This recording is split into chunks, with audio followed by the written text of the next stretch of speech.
total. Son 20, ok.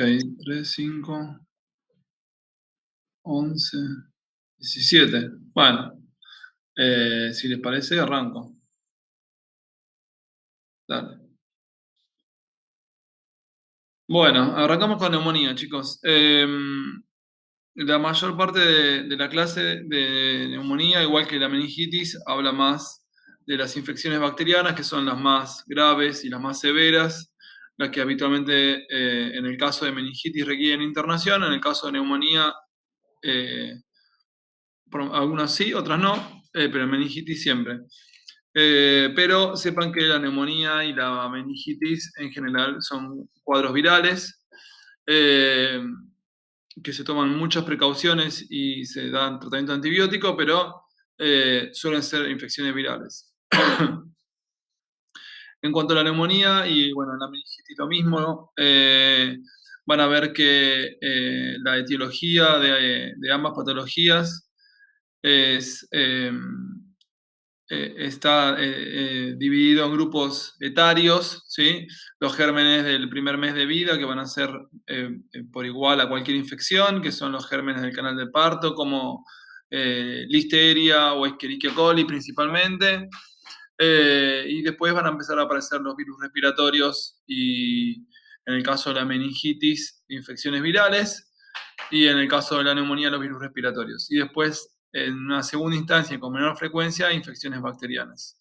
Vamos primero por la neumonía. En las infecciones bacterianas principalmente corresponden a la infección por neumococo.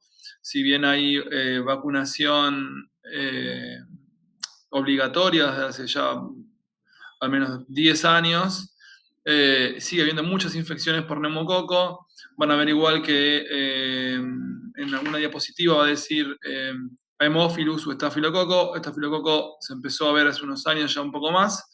Haemophilus es muy raro.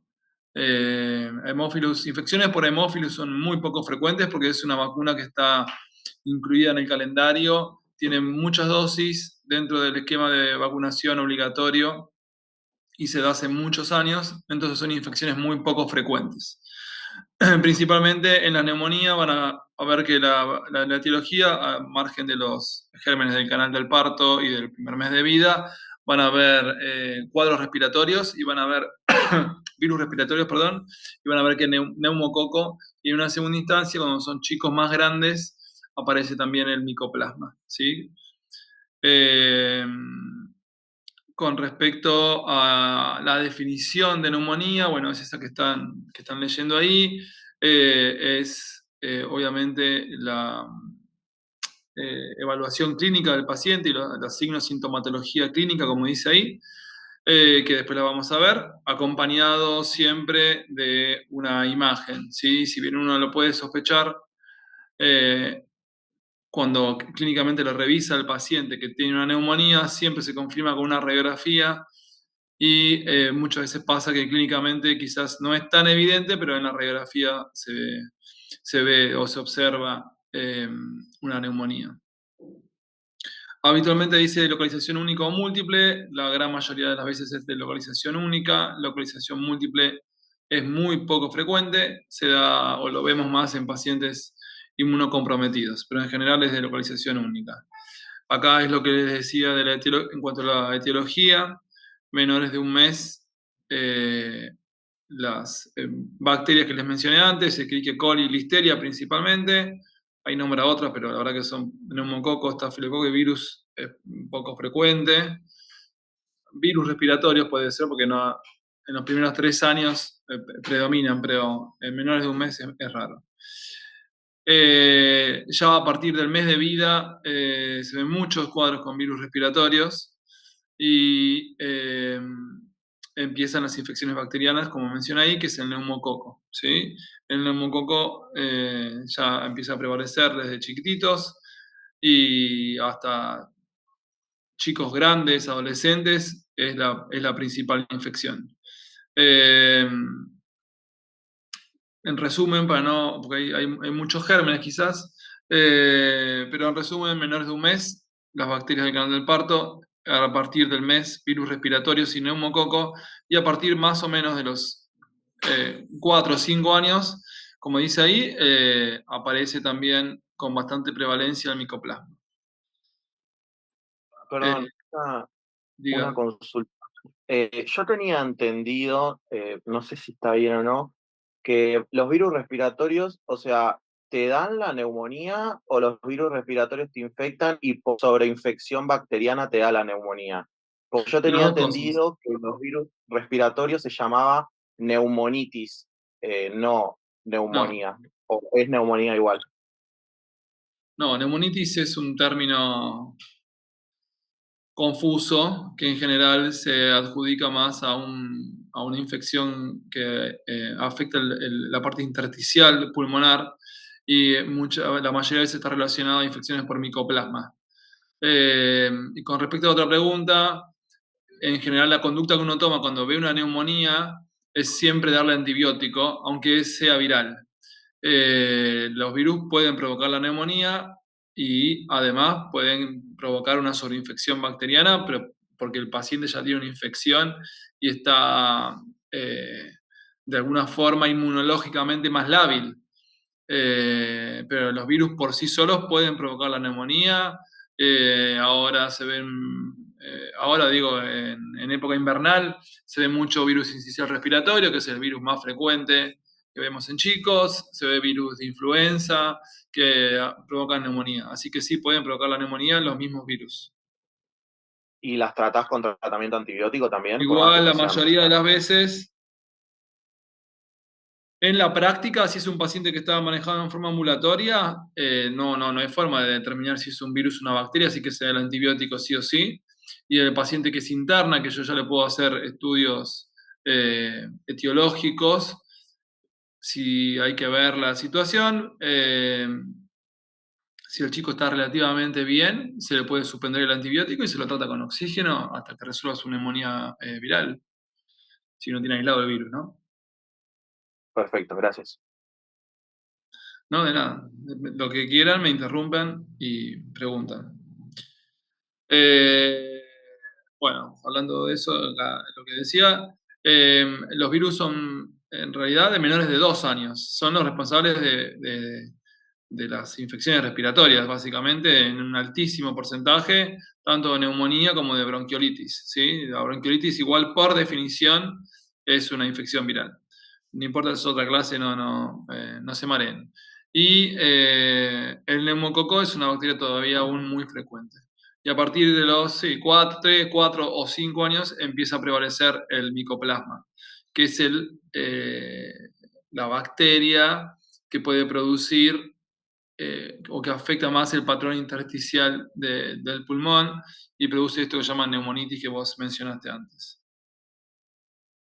En cuanto a la clínica, bueno, son síntomas respiratorios que pueden ser competentes a otras infecciones, como puede ser una bronquiolitis, pero básicamente tos, taquipnea, tiraje. En la bronquiolitis la fiebre puede no estar, en la neumonía está siempre. Algo bastante característico de la neumonía en chicos grandes, uno lo puede objetivar, es el quejido y el dolor pleurítico, porque el paciente lo puede referir y uno observa que se está quejando al respirar. Eh, y algo que también uno lo ve, esto no es que se ve en chicos grandes, en chicos chicos no se ve, sino que en chicos chicos lloran y la evaluación es muy difícil a veces y no se puede ser objetivo y saber si el chico tiene dolor o no, pues el chico tampoco lo puede referir. Pero eso que es tan típico de las neumonías bacterianas o de las neumonías en adultos, que es la disminución del murmullo vesicular y la presencia de crepitantes, uno los puede escuchar en todos los pacientes, ¿sí? Así que bueno, fiebre obviamente siempre, dificultad respiratoria, que son todos esos síntomas, tos, taquipnea, tiraje, esos síntomas que están referidos para la dificultad respiratoria, el dolor pleurítico y el quejido, y la disminución del murmullo vesicular y la presencia de crepitantes. Eh, Si bien la clínica puede comenzar de forma paulatina, como dice ahí, es muy frecuente que sea bastante abrupta y más brusca, y que en general en 24 o 48 horas eh, el chico evolucione rápidamente su neumonía y que en 24 o 48 horas le pueda hacer el diagnóstico. Es raro que sea un cuadro de varios días de evolución y que después haga la neumonía. Lo habitual es que sea en un lapso de tiempo breve.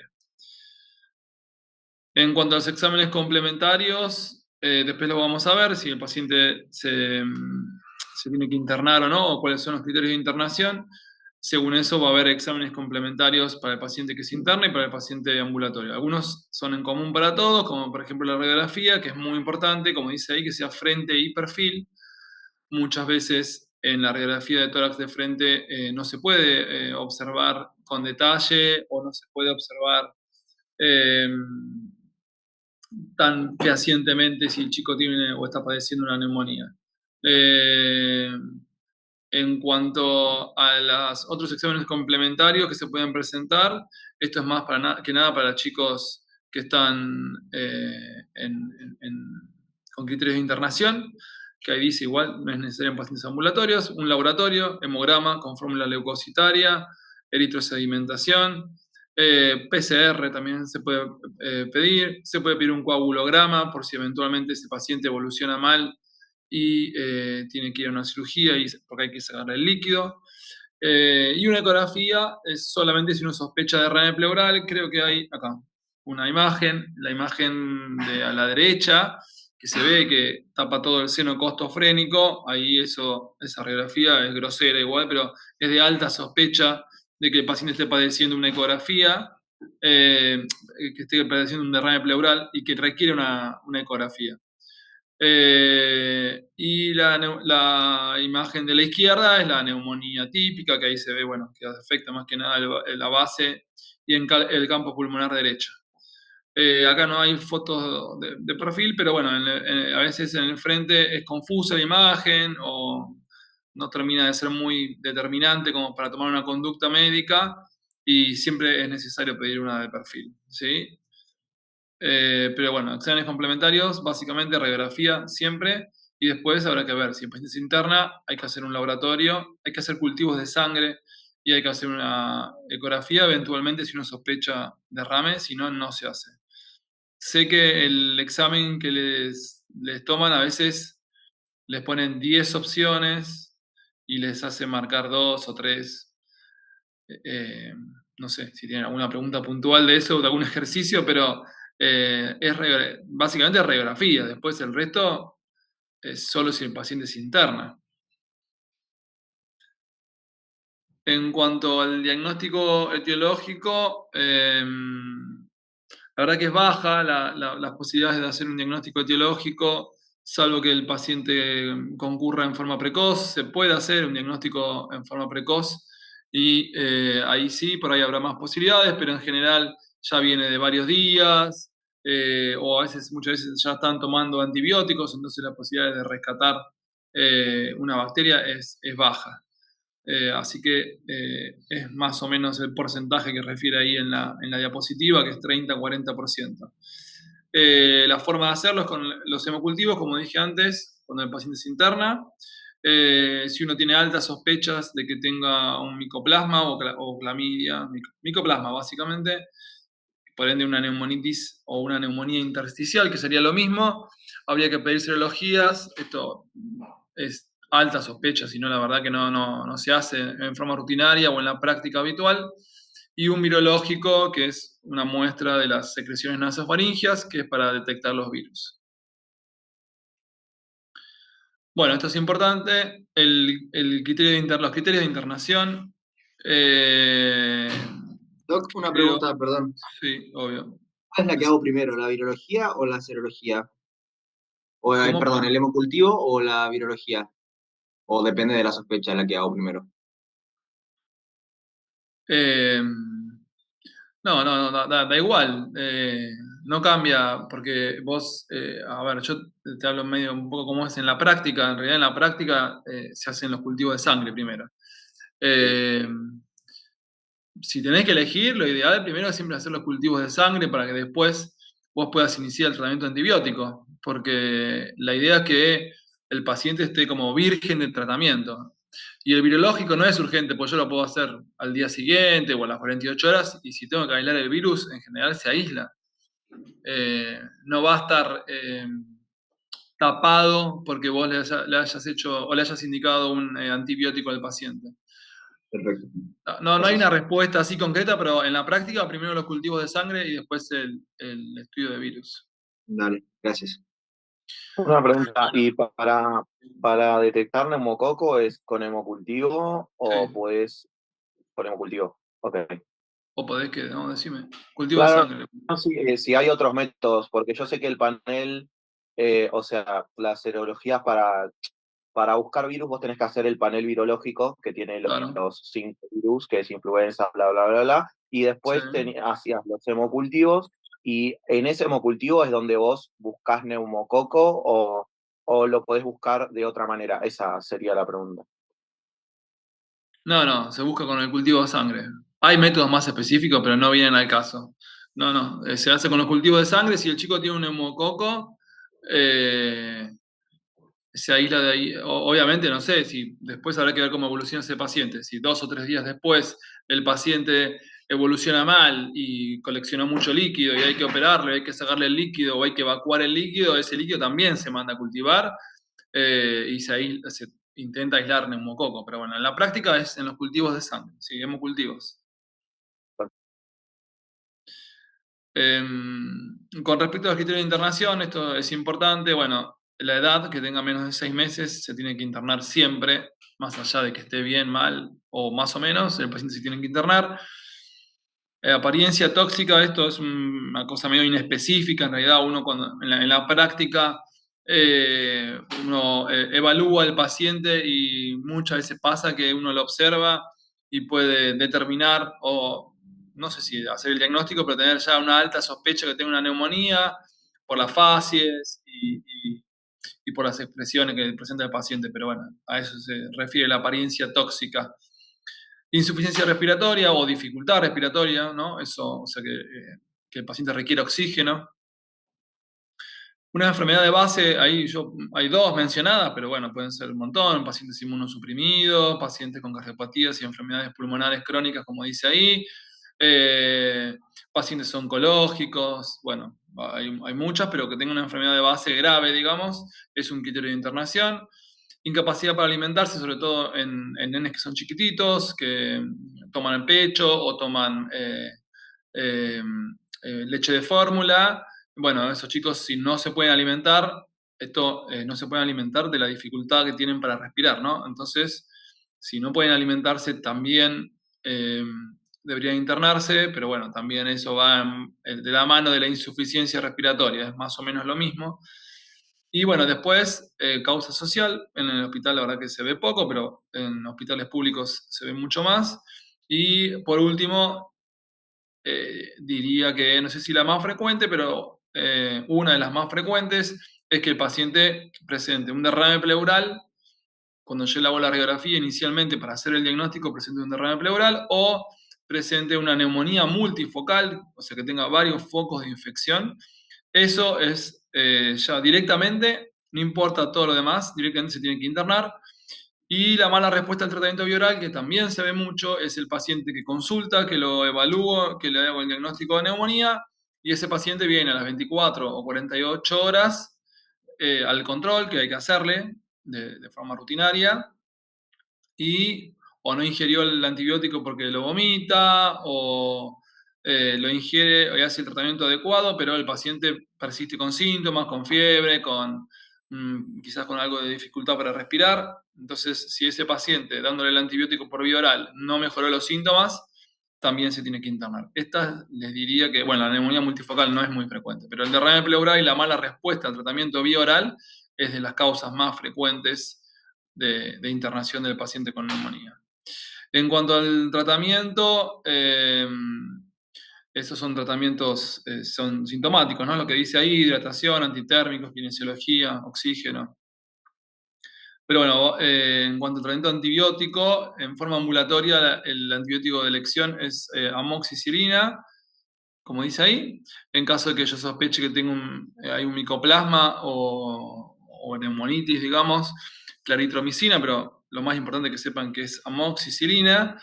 Y en cuanto al paciente internado, en primera elección siempre va a ser ampicilina, y como segunda elección se usa mucho, pero a veces se usa inicialmente, pero lo correcto sería iniciar el tratamiento con ampicilina y después con ceftriaxona. En casos de menores de un mes, ese tratamiento que figura ahí aplica para, es una cuestión protocolar, para cualquier infección. En general, el menor de un mes, con un mínimo síntomas interna y tardíamente se hace el diagnóstico de neumonía, de meningitis, de infección urinaria o de la infección que tenga, y el tratamiento a instalar siempre es el mismo, ampicilina, gentamicina. ¿Por qué? Porque yo sospecho siempre los mismos gérmenes, que son siempre los mismos, los gérmenes del canal del parto. Entonces, el tratamiento siempre es el mismo. Eh, Así que ambulatorio, vuelvo para atrás, amoxicilina, y paciente internado, ampicilina. O eventualmente ceftriaxona. Sí, sí.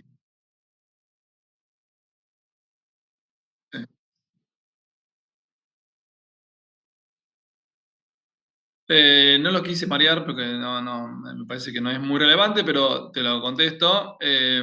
Una de las principales sospechas una de las principales cosas que me hace pensar en micoplasma es que el paciente esté con broncoespasmo, o que no tenga el silencio auscultatorio y la disminución del murmullo vesicular, y básicamente la radiografía. Lamentablemente acá no hay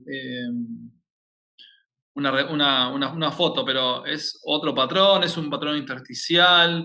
No van a ver así grosero como mostré acá. Ahí ven que se ve como una consolidación, una opacidad grande, digamos. Eso no se ve en una neumonitis o en una neumonía por micoplasma. Por eso tampoco le hice mucho énfasis, porque la verdad que no es de lo que más vemos. Eh, pero eso me haría sospechar. Clínicamente es distinta la clínica en algunas cosas más, en algunos detalles, digamos, que no creo que valga la pena que lo sepan, y en la radiografía, sobre todo. No, de nada. Bueno, en cuanto a las complicaciones, como dijimos antes, que estaban los criterios de internación, las complicaciones de neumonía, de las más importantes o las más frecuentes, el derrame pleural y mala respuesta al tratamiento. En cuanto al derrame pleural, algunas cosas muy chiquitas, puntuales, que el resto no hace falta que lo sepan tanto. El derrame pleural es esto, la radiografía que vimos antes, que es esta, la de la derecha, donde se ve el borramiento del ángulo del seno costofrénico, y uno sospecha de que tiene líquido. Ahí hay que hacer la ecografía, y ahí uno podría hacer el diagnóstico de derrame pleural. En cuanto a la etiología, bueno, es más o menos lo mismo. No hay grandes cambios, quizás acá sea un poco más fácil a veces hacer el diagnóstico, porque es raro que una radiografía eh, como las que les muestro, porque es así, eso sí, es así, no sea un derrame. Entonces, quizás el diagnóstico sea más preciso, el chico se interna sí o sí, ese chico se tiene que hacer la ecografía, y bueno, la ecografía es importante. Este es un tema de discusión siempre en la práctica médica, pero la ecografía es relevante porque si el médico tiene experiencia que hace la imagen, estaría bueno saber cuánto líquido tiene aproximado, ¿sí? Y en base a eso uno después puede evaluarlo y ver si ese líquido hay que evacuarlo, ¿sí? Hay que contactarse con el cirujano, que es el que hace el procedimiento, y hay que evacuar el líquido. Eh, bueno, la etiología, todo esto ya. El examen físico es muy parecido, no hace falta que se enrollen. Esto de lo último que dice acá es muy común, o más frecuente en pacientes grandes o en adultos, digamos, pero disminución de la expansión torácica, disminución de las vibraciones locales, la matidez pulmonar y en la columna. Todas esas cosas, la verdad que son muy raras de ver en pediatría, pero bueno, existir existen. Los estudios complementarios, como dijimos antes, la ecografía, tomografía de tórax hace muy rara vez, pero la ecografía es la que es fundamental. para hacer el diagnóstico. Y en cuanto a la punción, bueno, es una decisión, como dice ahí, que se toma en forma conjunta con el servicio de cirugía, porque es el cirujano el que va a hacer la evacuación o la punción evacuadora. Eh, pero el tratamiento es ese, no hay otro tratamiento más que, esto no hace falta que lo sepan, que hacerle la evacuación del líquido. Muchas veces no se hace porque el paciente está bien clínicamente o va evolucionando bien, entonces se espera y se continúa con el tratamiento antibiótico endovenoso. En caso de que no se haga la punción evacuadora y que yo decida continuar con el tratamiento endovenoso, la gran mayoría de las veces se rota de antibiótico y se pasa de ampicilina a ceftriaxona, como dice ahí. Pero sepan que en su mayor parte se tiene que hacer la extracción de ese líquido. Bueno, no hace falta que sepan mucho más, eso tampoco es necesario. Bueno, ¿y alguna pregunta que quieran hacerme, chicos? ¿Dudas? Ya preguntaron, pero no sé, capaz que alguien más. ¿Sigo? Yo Sí, tengo una creo que está todo pregunta. claro. Vos, Diga. vos tenés un paciente que tiene, porque es lo que fui viendo en el consultorio, vos tenés un paciente que tiene clínica respiratoria. Más o menos cuántos días vos lo esperás con la fiebre para decir, bueno, a este paciente le debería hacer una radiografía porque puede ser que tenga algo más que solo una bronquiolitis? ¿Cómo lo manejas eso? O sea, ¿le das tantos días de fiebre y le decís, bueno, si empeorás, venite antes? ¿O cómo es ese manejo en la práctica? Bueno, eso no hay ninguna. Son más criterios personales, digamos. Yo te puedo contar cómo hago yo. En general, la gran mayoría de los médicos o pediatras no hace una radiografía inicialmente, salvo que tenga una alta sospecha de que el paciente esté cursando un cuadro eh, de neumonía o un cuadro respiratorio. Eh, si el paciente pasan los días, uno obviamente lo va controlando, depende de cuántos días de fiebre, ¿no? Pero después del tercer, cuarto día de fiebre, habitualmente en forma diaria.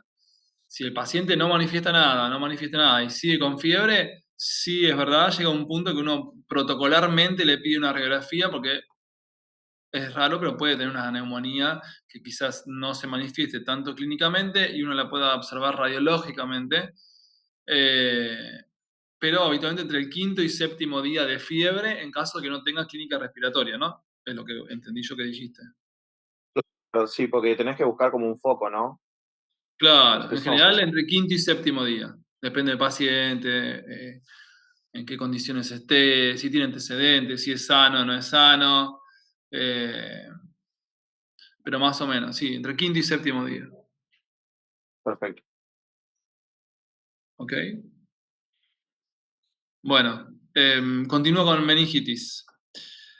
Algunas cosas que ya dije antes, pero las vuelvo a repetir.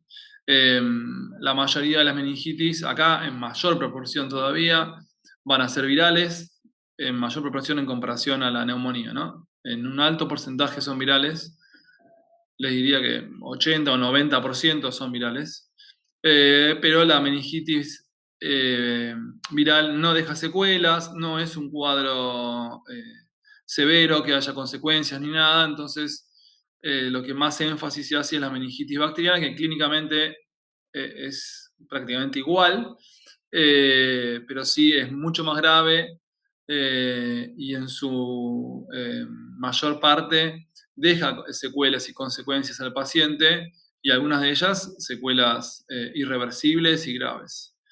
Eh, con respecto a la etiología, menor de un mes, otra vez lo mismo, gérmenes del canal de parto, listeria, Escherichia coli.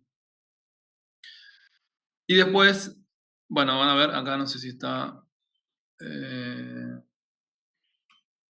bueno, acá está todo como más largo y más desordenado porque es una clase de residentes, pero lo importante es que después del mes de vida, la gran mayoría de las veces son infecciones virales. Y aparecen dos bacterias a lo largo de la vida, ¿no? Esto no está tan definido como en los cuadros respiratorios. En general es viral y principalmente hay dos bacterias que pueden presentarse, neumococo y meningococo. Neumococo, como les dije antes, ya hay hace mucho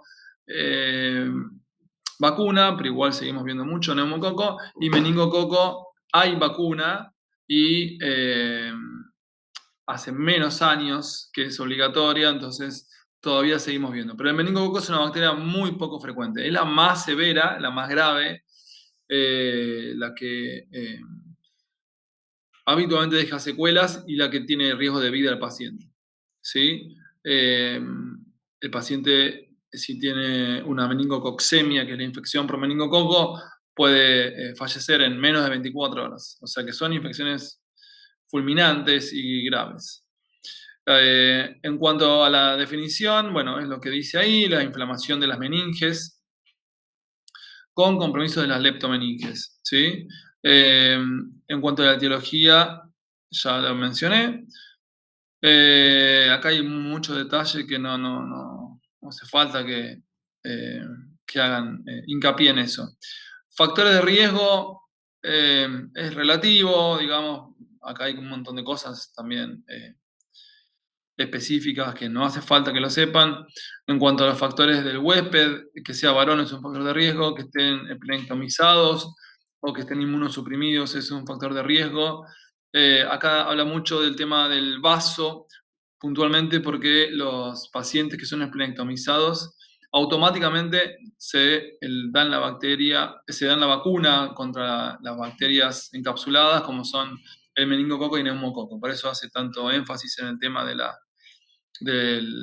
algún defecto en el vaso o que esté esplenectomizado.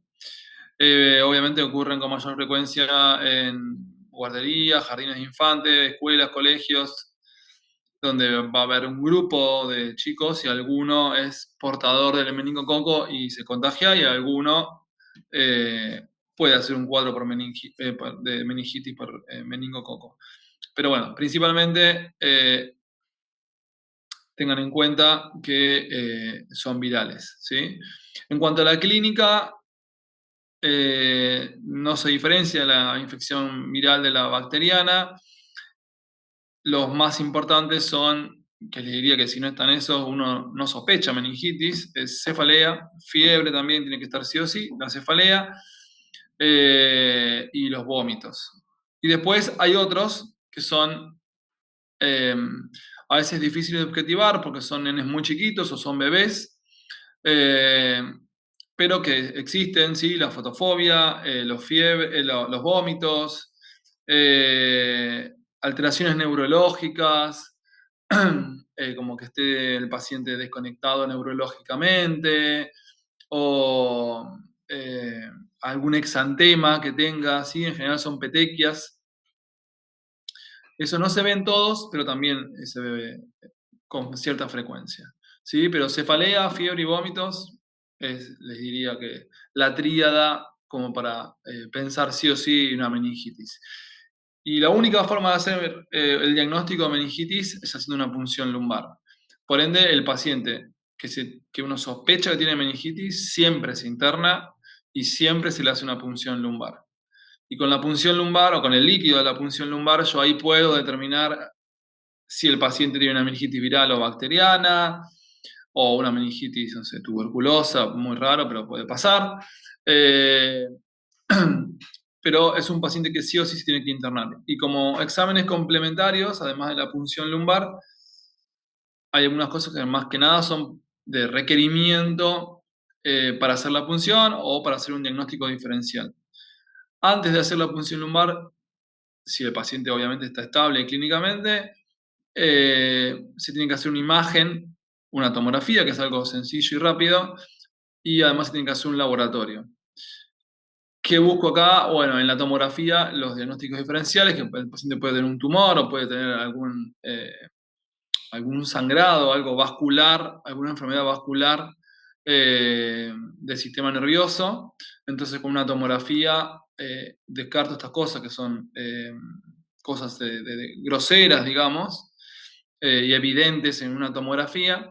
Y con respecto a al laboratorio, lo que uno busca es que muchas veces pasa por la infección, tienen las plaquetas bajas el paciente. Entonces, si tienen las plaquetas bajas y yo le voy a hacer una punción lumbar, se le va a generar un gran hematoma. Entonces, esto se ve más que nada en pacientes inmunosuprimidos, oncológicos y demás. Entonces, ese paciente va a tener que recibir una transfusión de plaquetas y después hacerse la punción. Como ven, siempre hay como un margen bastante amplio para hacer la punción. Es hacerla cuanto antes, pero a veces puede esperar 4 o 5, a veces no, la mayoría de las veces, por suerte, puede esperar 4 o 5 horas. Así que en la práctica, si se puede hacer tomografía y el laboratorio, siempre van antes de hacerse la punción. Pero la única forma de hacer el diagnóstico es con la punción. Porque ahí yo en el líquido observo si tiene células infecciosas, o bueno, van a ver después según hacia dónde puede estar desviada la fórmula leucocitaria, si puede ser, o la cantidad de leucocitos que tienen en el líquido, si es eh, viral o bacteriana, la consistencia del líquido. Siempre en el libro dice líquido cristal de roca, líquido cefalorraquídeo. El líquido cefalorraquídeo es como agua, digamos, debería ser así, cristalino. Y cuando tiene una meningitis, es un líquido muchas veces espeso, como similar a pus, ¿sí? Un líquido purulento. Presentación clínica, esto es lo más importante para que sepan. Después, como ven acá, 1000 cosas que pueden presentar. Fiebre, bueno, está siempre, letargo, rechazo del alimento, irritabilidad, eso se ve bastante en nenes chiquitos, ¿no? Neonatos o lactantes. Más específicos, bueno, alteraciones neurológicas, como habíamos hablado antes, que pueden ser convulsiones, alteraciones en la conciencia, la fontanela bombé o fontanela bombada, ¿sí? Acá, como dijimos antes, fiebre, cefalea y rigidez de nuca y vómitos, que no están ahí, es la presentación más típica, ¿sí? Eso me olvidé de decirlo, acá no estaba, me parece. No, sí, rigidez de nuca es literal, ¿no? O sea, el paciente uno le quiere hacer flexionar la cabeza y no puede porque tiene todo esto rígido. Bueno, acá como ven hay 1000 que no hace falta que lo sepan, ¿sí? Como les había mencionado antes, las infecciones, acuérdense que la clase está más orientada a las meningitis bacterianas, que son más severas pero menos frecuentes. El meningococo es lo que habíamos hablado antes, que puede o podría ser agudo y fulminante y desarrollo en pocas horas, ¿sí? Y el neumococo, bueno, es un poquito más solapado y paulatino. En cuanto al diagnóstico, en el laboratorio, bueno, yo les dije lo de las plaquetas, pero obviamente se pide un hemograma, se piden reactantes de fase aguda como eritrosedimentación o una PCR. Y otras cosas que se piden, sobre todo para hacer la comparación entre el líquido cefalorraquídeo y los valores en sangre, simplemente es para orientarme a ver si el paciente tiene una meningitis viral o bacteriana. Es que es la glucosa, ¿sí? Eso es importante. Entonces, hemograma con plaquetas, reactantes de fase aguda y glucemia.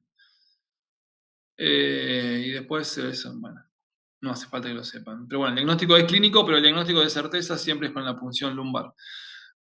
Las neuroimágenes, como habíamos dicho antes, hay que hacer una tomografía para hacer la punción lumbar. Y acá, a diferencia de la neumonía, los hemocultivos, bueno, esos porcentajes son de libro, pero bueno, no sé si tan altos, pero bueno, la verdad que acá, cuando el paciente tiene una meningitis bacteriana, como habitualmente la consulta es bastante precoz, el paciente no viene con un cuadro de varios días, como puede ser una neumonía, o que recibió antibiótico. En general, el paciente en 24 o 48 horas ya está consultando, y entonces yo tengo más posibilidades de hacer un rescate de las bacterias y hacer el diagnóstico más preciso. Entonces, la tasa de rescate en los cultivos de sangre suele ser alta, ¿sí? 80, 70, 80%, 90 dice ahí, pero 70, 80%.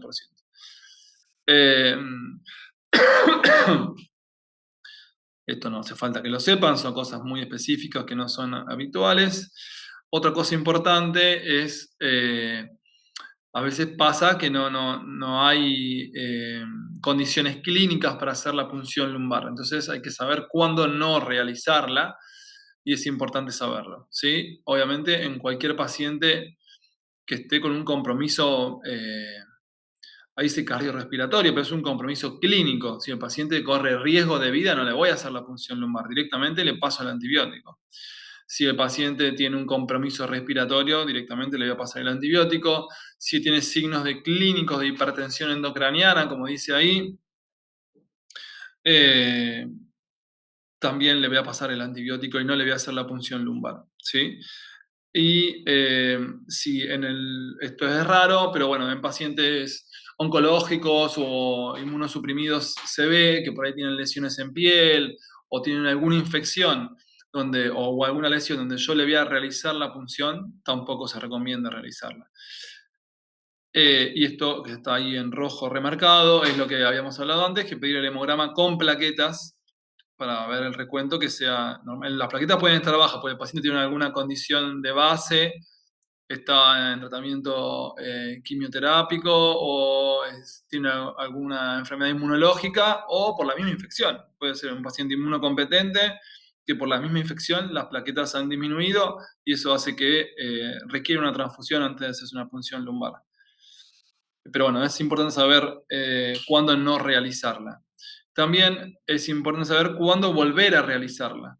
A veces pasa que el paciente no evoluciona bien clínicamente y se tiene que volver a hacer la punción lumbar. Eh, en general, la única indicación, hay varios consensos, pero la única indicación es que el paciente, luego de haber iniciado el tratamiento, a las 24 o 48 horas no esté evolucionando bien, se vuelve a repunzar, ¿sí? ¿Cuál es la indicación o por qué se vuelve a repunzar? Es porque el paciente quizá necesite otro tratamiento antibiótico más específico, ¿sí? Doc, Eh, pero no aumenta el riesgo de infección el simple hecho de volver no, a hacer pasar por esa situación de la función lumbar a la persona. no porque es un proceso que se hace con todos los elementos esterilizados, si se hace en condiciones estériles, no debería haber ningún inconveniente en volver a punzarlo. Ok. Porque considerando que estoy dentro del hospital y que hay gérmenes prevalentes ahí, como que podría ser puerta de entrada de nuevo, ¿o no? No, porque vos pensás que una punción es algo que se vuelve a hacer y no pasa nada. Hay pacientes que se tienen que punzar sacando de cuestión de meningitis y demás. Se tienen que hacer punciones evacuadoras o punciones de algún líquido que tengan no sé, una artritis séptica o una válvula de derivación ventrículo peritoneal, que son pacientes que parece que tienen que hacer una punción cada 48 horas y vos las haces en forma estéril. No hay riesgo o mayor riesgo de que el paciente se infecte con algún germen intrahospitalario. Ok, perfecto. Sabe que entra al hospital, hay riesgo de que se infecte con algún germen intrahospitalario, así que no hay mayor riesgo. Ok, gracias. Es, Una es una pregunta. situación un poco frecuente igual, pero bueno, se las menciono porque sucede. Examen de líquido cefalorraquídeo, esto no creo que se lo tomen, se los digo a grandes rasgos.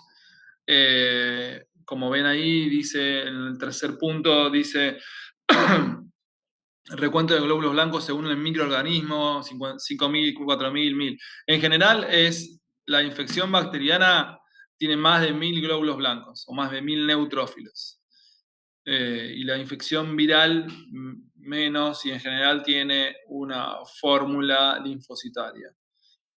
Todo lo demás no hace falta que lo sepan. ¿Sí?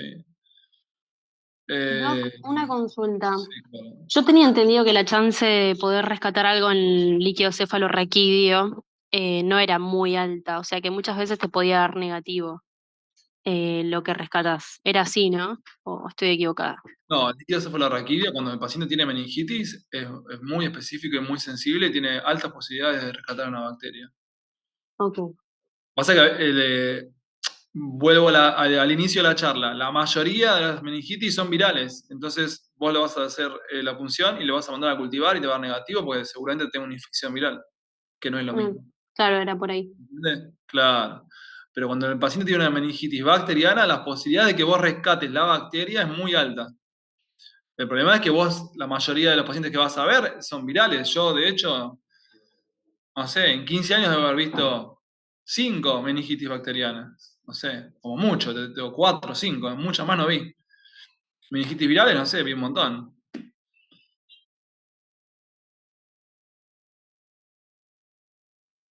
Sí, justo es el final de la clase, pero sí, es verdad. Se hacen, cuando vos haces la punción lumbar, en la situación ideal es que vos saques 3 tubitos.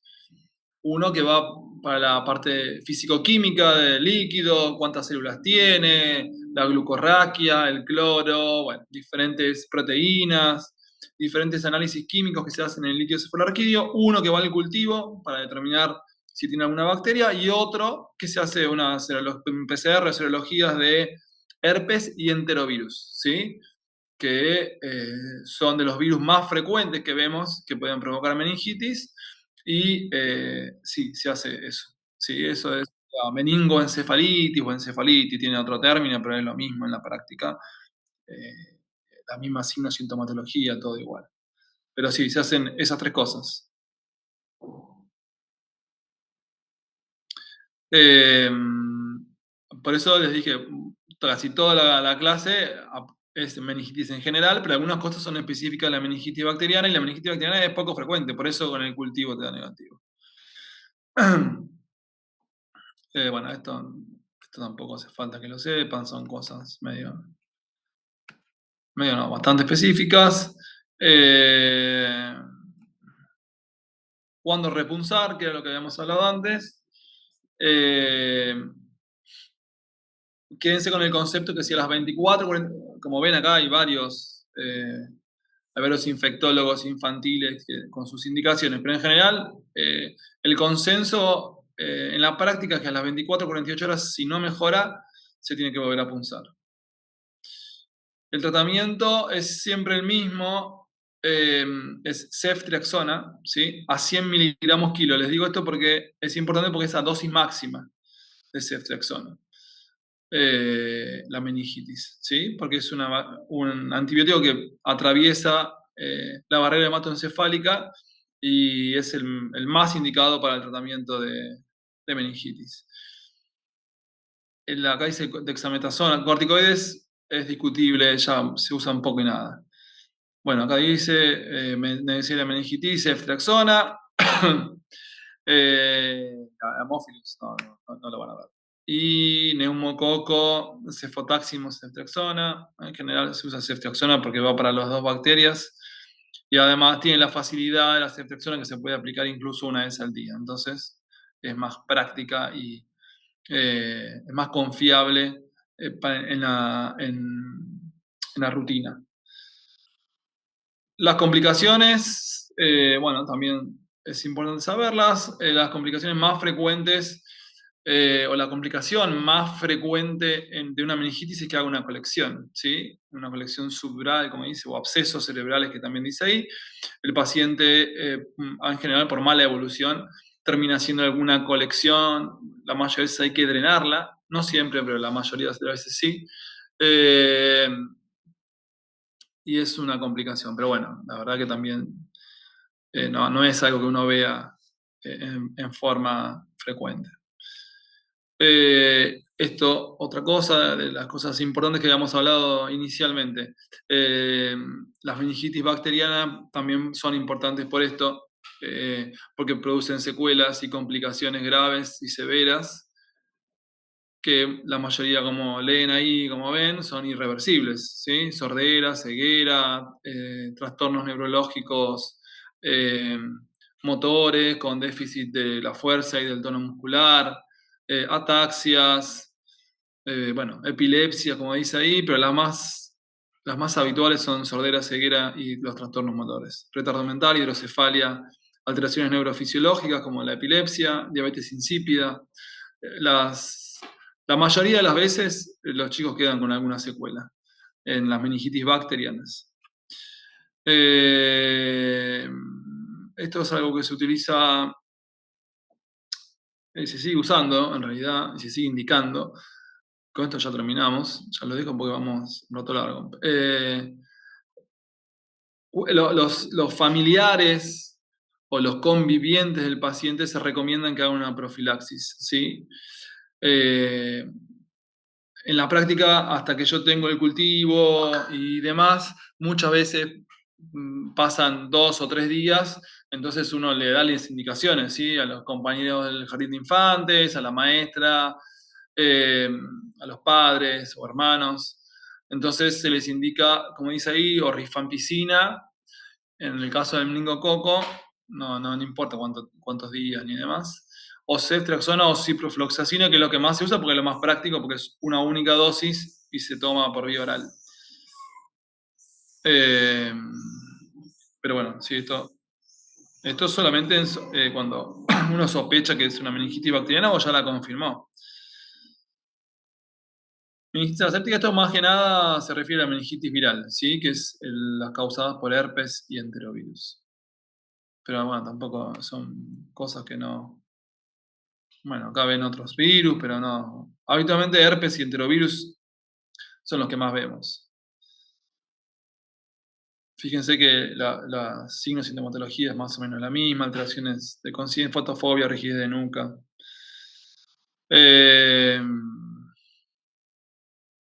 Bueno, ya está, si no, interminable la clase, pero pues son dos juntas, pero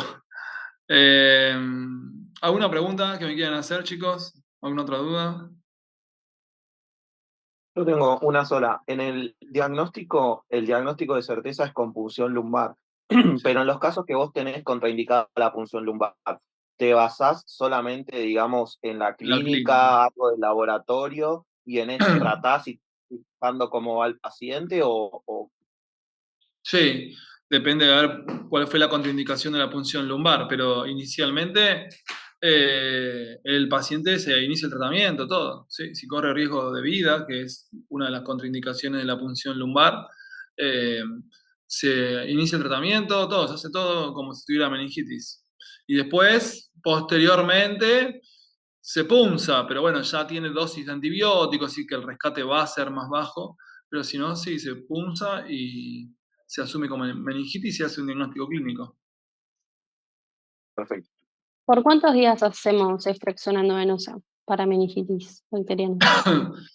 Ahí, en una de las diapositivas yo no lo mencioné para no generar confusión, porque tampoco creo que se lo pregunten. Es que no hay un criterio exacto. En general es entre 7 y 14 días, porque va a depender mucho de cómo esté clínicamente el paciente, pero en general entre 7 y 14 días. Es así como amplio. Ven que es amplio porque muchas veces el paciente queda con algún daño neurológico o hace fiebre. Muchas veces pasa que siguen haciendo fiebre quizás una vez al día, entonces uno no le suspende el antibiótico, pero en general entre 7, mínimo 7 días. De 7 a 14 días.